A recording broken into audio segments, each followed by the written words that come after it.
அப்படின்னு அவகிட்ட நான் திட்டு வாங்கிட்டு அவள் செஞ்ச ரெசிபியை நான் வீடியோ எடுத்து உங்களுக்காக காட்ட வந்தேன். ஹே காய்ஸ், இன்னைக்கு நம்மளோட தங்கச்சி செஞ்ச ரெசிபியை தான் டேஸ்ட் பண்ண போகிறோம். இந்த ரெசிபி செய்ய உங்ககிட்ட பன்னு, பட்டரு, சக்கரை, பால் பவுட்ரு இது இருந்தால் மட்டும் போதும். ரொம்ப சிம்பிளாக யம்மியாக செஞ்சிடலாம். இது செய்யும் போது நடந்த அட்ராசிட்டிஸ் தான் நீங்கள் பார்க்க போகிறீங்க. நம்மளோட சின்ன பகவதி வந்துட்டு நந்து வந்துட்டு நமக்காக ஏதோ ஒன்று செய்கிறா.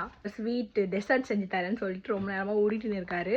பாருங்க, இதோட பேர் என்ன? ஏன் உயிர் எடுக்கிற போய் அப்படி ஒரு சைடு வந்து பட்டரா, இன்னொரு சைடு வந்து மலாயா.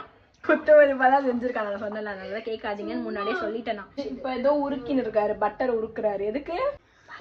இந்த அழிவு கட்ட முன்னமாச்சு பாலை வந்துட்டு இப்படி ஊத்து காய்ச்சிக்குமா? நீ மூடு, சாப்பிடும் போது நல்லா இருக்கும். மூடு. இந்த தருணத்துல நான் உங்களை எப்படி கூப்பிடுறது? ஷெஃப். மூடு வாய, நல்லா இருக்கும்.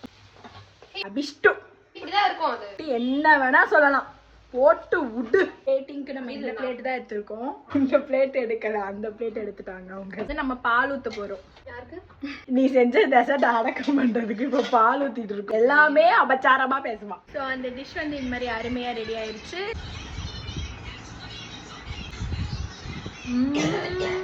சூப்பரா இருக்கு. டேக் அ பைட் காய். இவளுக்குள்ள இப்படி ஒரு திறமையா கையில வச்சிருக்கோம். இறக்கி